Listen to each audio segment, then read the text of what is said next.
Force users and fellow superheroes, what is up? It's Jasmine, the AhsokaTanoFan. Welcome back to my YouTube channel. Long time no see, guys. As you know, yesterday another Ahsoka trailer dropped, so I just got that out yesterday, and today we are back with another episode of Secret Invasion. This is episode number 4 now. We are now past the halfway mark, so there's only 2 more episodes, the penultimate one and then the finale. I thought I would rock Thanos today. Just to get into the Marvel spirit. So guys, last week's episode was definitely a solid episode. There was lots that happened. Mainly what stood out to me was the scene when Gravik shot Gaia, and towards the end of the episode we saw Nick Fury's wife going to meet somebody, so you're kind of wondering what the plan is with that. So this week's episode I did have a chance to watch. Let's just jump right into it and get to the review part. This episode starts off showing us Gaia's body, and right away I'm thinking, oh my gosh, is she not really dead? I remember from the last episode thinking, I hope there was some way she could have survived, because it would have been such a waste to kill her off in that way. I felt like there was so much more story to be told still between her and Talos especially. And then we find out that lo and behold, she is in fact still alive, and they showed us just how that was the case. We saw that she was able to take the super Skrull serum, if you will, and step inside that machine that we've seen talked about a couple episodes thus far, and therefore she was able to survive the gunshot wound and came back alive and turned back into her human form. I'm so happy that she is now a super Skrull from the looks of it, and she did in fact survive. It definitely does beg the question, are we going to see a showdown between her and Gravik? Because we also know that Gravik is a super Skrull as well, and we'll get to that a little bit later in the video because we did see how that played out this episode. We then go to a scene that takes place in Paris 2012, in which we see Nick Fury go into a restaurant and he meets up with his wife. They discuss the Avengers. There's even a newspaper article there about the Battle of New York, which we know was from the first Avengers movie with Loki. They exchange a few words and they talk about the poems that she's reading. She reads one poem, I believe it was called Late Fragment, in which the poem reads something about, did you get what you wanted from this life? Yes, I did. And what was that? To feel beloved. You could definitely draw the connection, not only between that and Fury and Priscilla's relationship, but also between that and the whole Skrull human Earth relationship. You could ask the question, do the Skrulls feel beloved here on Earth? And did the Skrulls get what they wanted from this life? It's kind of ironic because they're living essentially 2 lives, one as their true selves as Skrulls, to now living a second life in human skin on Earth as they're searching for a new planet. So it's kind of an interesting poem. You could definitely draw a couple of connections to what we see happening in the story right now. And we do see this poem referenced again later on, which we will also get to later in the video. After this flashback, we then are brought back to present day, and we see that Nick Fury's wife is at a church, and this is presumably where she was supposed to meet whoever she was speaking to on the phone. We did not find out from the last episode who she was speaking to, so we're kind of wondering, who is she meeting at this church? We know that it's not Gravik, but we know it's somebody who is probably working for Gravik based off of the previous phone call. And then in walks Rhodey, which looks hella suspect, because one of the questions I had, if you recall from a couple episodes back, was that truly Rhodey who fired Fury, or was that a Skrull? Because you never really know who you're talking to in the show. Based off of this scene, you definitely start to have suspicions that Rhodey is in fact a Skrull. And we of course have that later confirmed later in the episode, which we will get to as well. But in the scene you see Rhodey refer to Gravik, saying that the wife must do what needs to be done. He essentially wants her to kill Fury. But to our surprise, Fury is actually listening in and hearing this entire conversation. So my first thought was, oh, that's a good wife right there. She is pretending to be on Rhodey's side, but meanwhile, she's letting her men listen in to hear everything that's happening. But then as the conversation continues on, you do kind of start to ask yourself, wait a minute, does she actually realize that Fury is listening? And we obviously see that later on in the episode, she was not aware of that, and they get into a pretty deep conversation, which we will break down momentarily. There's a couple scenes that follow this one. First, with Gravik getting off of the plane, speaking to his men. He assumes that Gaia is dead, obviously, because he just shot her, which of course, if he ever decides to go back to the area in which he shot her, he'll see that her body's no longer there, so that will definitely give away the fact that she is still likely alive. He speaks about planning some sort of attack and pinning it on the Russians. So in the moment, we don't know exactly what he's referring to. but we do see this attack unfold later on in the episode. We then see Gaia and Talos have a conversation and a bit of a heart-to-heart. It seems as though she's coming around and wanting to work with her dad, but the big problem is they don't seem to see eye to eye on things. Talos wants to work against the insurgency led by Gravik and is hopeful that in doing so, the humans will accept the Skrulls for who they are and provide amnesty for the roughly 1 million Skrulls that are on Earth. Gaia thinks he's delusional and wants to go about things a different way. So it leaves their relationship kind of in question because these are two people that obviously want to work together but don't see eye to eye on things. Gaia's obviously been under Gravik's wing for presumably quite some time, but I would say that attempting to kill her is enough to get her to not want to work for him anymore. There actually is a lot in this conversation between Talos and Gaia that does come into play during the final battle of this episode as well, which we will get to. During this conversation, it does seem as though Talos has a pretty interesting plan. It makes you wonder if he is able to come up with a good plan to find a new home for these Skrulls, he may be successful in pulling people away from Gravik and onto the other side. That being said, if he can't even convince his own daughter of his plan, it's going to be very challenging convincing everybody who works for Gravik of his plan. Okay, so now back to Fury and his wife. We see them yet again meeting at their house. And from the scene, it is very evident that she was not aware that Fury was in fact listening in on our conversation. So that clears up the earlier question that we might have had in the episode during that church scene. It's safe to say the conversation didn't go too well, as Fury basically said that she was his biggest mistake. Ouch. But at the same time, that was kind of deserved. During this scene, I really did think that his wife was going to die, especially when they shot each other. But then to my surprise, they had both missed. And I thought that was kind of poetic, especially how Fury said, I don't know if this means we should separate or if we should renew our vows. The way that their bullets had missed each other on opposite ends of the room almost kind of paints this picture of them being star-crossed lovers. They come from completely different backgrounds, obviously her being a Skrull, him being human, and them obviously having trust issues amongst each other. Despite them sitting on opposite ends of the table and being from opposite lives, they still do seem to love each other and find their way back to one another. Even when she is ordered to kill him, she still can't bring herself to do it. I thought that scene was kind of visually poetic there. It is definitely a challenging relationship though, the human-Skrull relationship, because you just never know if they're going to be on your side or if they're going to decide to side with their own people. So it's a risk you take anytime you're involved with a Skrull, whether it be Nick Fury and his wife or Nick Fury and Talos or anybody else for that matter. We also learn more about her face and who this Priscilla person was. So we find out that she was Dr. Priscilla Davis, who had a congenital heart defect, and she was dying as a result of this. Vara took on the form of this woman in order to slip his defenses and get closer to Fury, to which Fury responds, you were playing the long game with me all along. It does seem that she did have an ulterior motive in mind, which was getting close to Fury, but it does seem as though she did grow to love him. We then see the two of them read that poem, the same one that they were reading during the Paris 2012 flashback, and it obviously hits a little bit different now compared to that scene. You almost get the sense that Fury was asking her, was she satisfied with the life she lived, both as Priscilla and both as a Skrull, and did she get what she needed from their relationship? Did she feel beloved? And this poem kind of relates to the last question she asked him at the end of the scene as well, which was, would he have loved her had she had just been her true self? To which he hesitates before responding, I guess we'll never know. It's a complicated thing because, again, she's been living this double life as a Skrull and as Priscilla Davis. That question was also similar to the conversation between Gaia and Talos,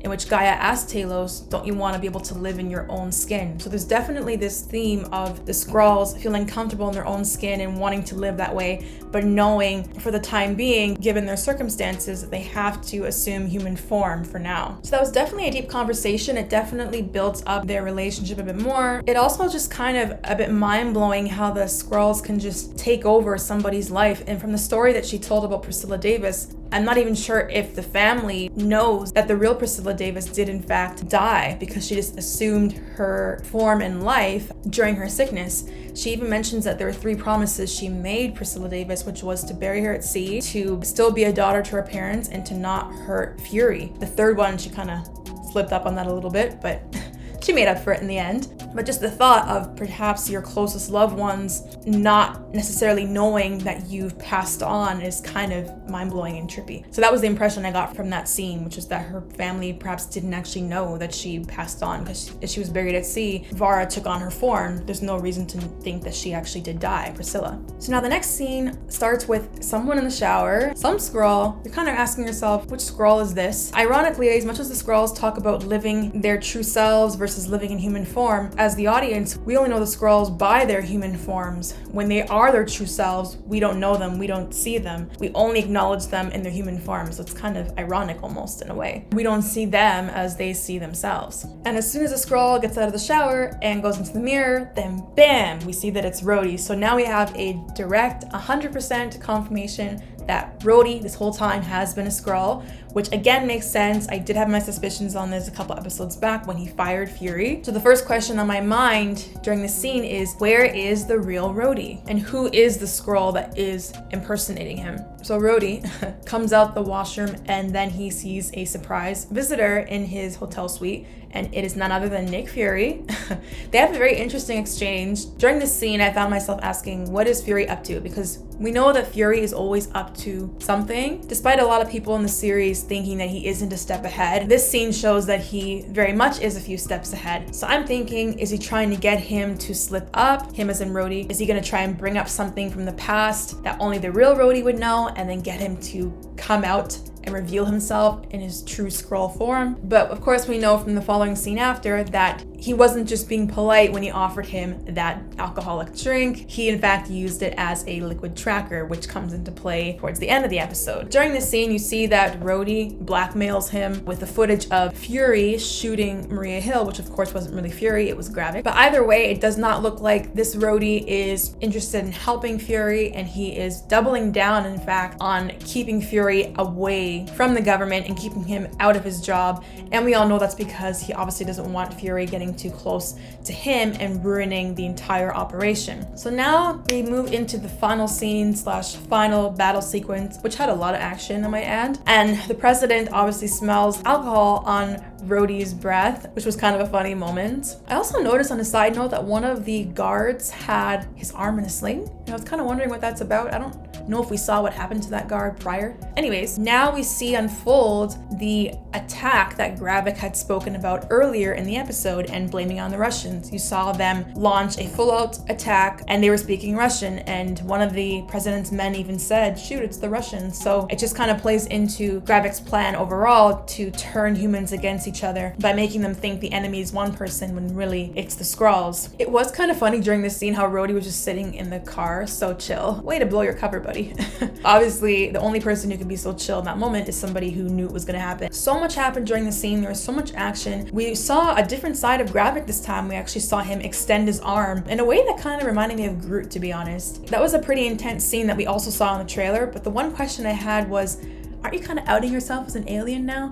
Because I thought the whole plan and idea of this secret invasion was that it was supposed to be secret. They weren't supposed to know that you were actually Skrulls, right? I'm pretty sure humans don't have their arms extended in that way, Gravik. So at this point, they gotta be thinking that it's not really the Russians that are attacking them and that they are under attack by some sort of aliens. But I guess you could argue that even if they see Gravik is an alien, they still don't know, walking on the street, who's who. Gravik could just change his face like that and then they still won't know how to identify him. So it is still like a secret in that sense, but if he keeps the same face, then it's going to be kind of obvious. We move into the scene with Talos trying to rescue the president. You see him really banging on the glass, and then he gets shot. From that moment on, my thought was, why do I get the sense that his last dying act is going to be rescuing the president? That turned out to be partially true, unfortunately. During that scene when he's trying to rescue the president and he gets shot, you see him partially convert back to his Skrull form, and his face is half human and half Skrull. And you even see one of the soldiers want to shoot him at first. Fury has to intervene and say, no, he's with us, he's helping us. I found that scene powerful because it definitely related to his conversation with Gaia earlier. If we help these humans and when we take down the insurgency, they'll see us for who we are and they'll accept us. During that moment, they were literally seeing him for who he was, which was a Skrull. I like the fact that his face was half Skrull, half human. It just visually represents the human-Skrull relationship. It's just also a visual reminder that he has been living both lives. On one hand, trying trying to be there for his people and trying to be there for his daughter especially, and on the other hand working with humans like Nick Fury and trying to do the right thing in saving Earth. The soldier from before helps Talos up and looks like he's going to help him, and then it ends up being Gravik and he stabs him. No, oh my gosh, that part made me so sad. And from the looks of it, it does seem as though Talos is dead, but at the same time they kind of made us think that with Gaia too. So is there a chance that she could go and slip her dad some Super Skrull serum? Possibly, fingers crossed. You see that Fury lashes out at Gravik, shoots him a couple times, and then he heals himself, and that is the moment which I referred to earlier in the video where we find out that Gravik has taken the Super Skrull serum as well. So we know that he has and Gaia has, so I still think that there is going to be some sort of showdown between the two of them at some point, especially if Talos is dead. I could definitely see her wanting to seek out revenge for her father's death. That was a really sad scene, and just a reminder that this series isn't afraid to kill off main characters. They killed off Maria Hill so quickly, and now it looks like they might have killed off Talos. The fact that they have been working together for quite some time, you know, in the movies and now in this show, to see him go out like that was pretty sad, especially since his last dying act was to save the president and to try and save the human race. It also kind of does relate to what Gaia asked Gravik in the last episode, which was something along the lines of, who will you be? Will you be our savior, or will you be the Skrull's greatest enemy? Something like that she asked Gravik, and you're kind of starting to ask yourself that question because he's killed a lot of his own people. He killed Brogan, thought he killed Gaia, and now he's killed Talos. So the fact that Talos died at the hands of his own people defending the human race, which is not even his race, is it just makes the scene all the more heartbreaking. One thing I didn't like about the scene, but I guess I kind of understood to a certain degree, was how Fury just left him there. You could see him kind of struggling between the choice of helping tend to Talos and rescuing the president. Then he just gets in the car with the president instead and leaves, and Talos just staying there. Oops, I forgot I didn't turn my phone off for the video. Sorry guys. Have you guys ever got those calls where it says likely fraud? I swear I keep getting them. Let me just turn my phone off.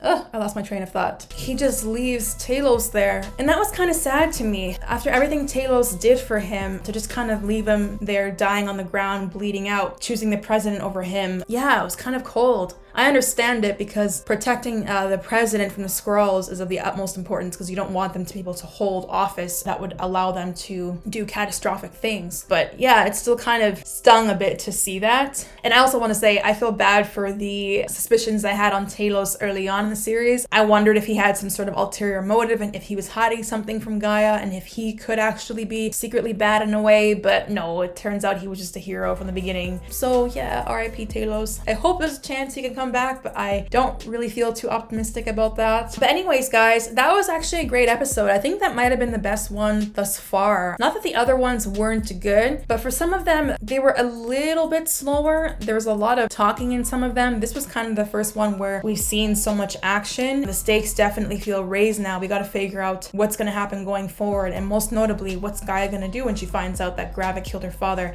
First, Gravik killed her mother. That's what we heard from Talos. Now he's killed her father. So how is she going to react to that? Is there going to be a showdown between the two of them? How are they going to really put an end to this insurgency? Because now Fury has just lost his #1 right hand, Skrull. Is he going to have to maybe rely on his wife now to fill that role somehow? And what's going to happen with the wife? Are Skrulls going to be coming after her because she failed to kill Fury? Definitely lots of questions that I look forward to having answered. On a side note, the one person we didn't see this episode was Sonya, and when we last saw her, she was saying she was dealing with a leak within her own organization. Someone leaked the location of the butcher shop she was at, so we got to figure out what's going on with her and whether or not we'll see her next episode. But anyways, guys, do let me know what you thought, as always, down below in the comments of this episode and what your predictions are. I've been a little bit slow getting around to comments recently, but rest assured I will look at them as soon as I'm able to. As always, guys, don't forget to leave a like and subscribe, and I will see you next week for an all-new episode of Secret Invasion. Until next time, guys, take care and see you soon.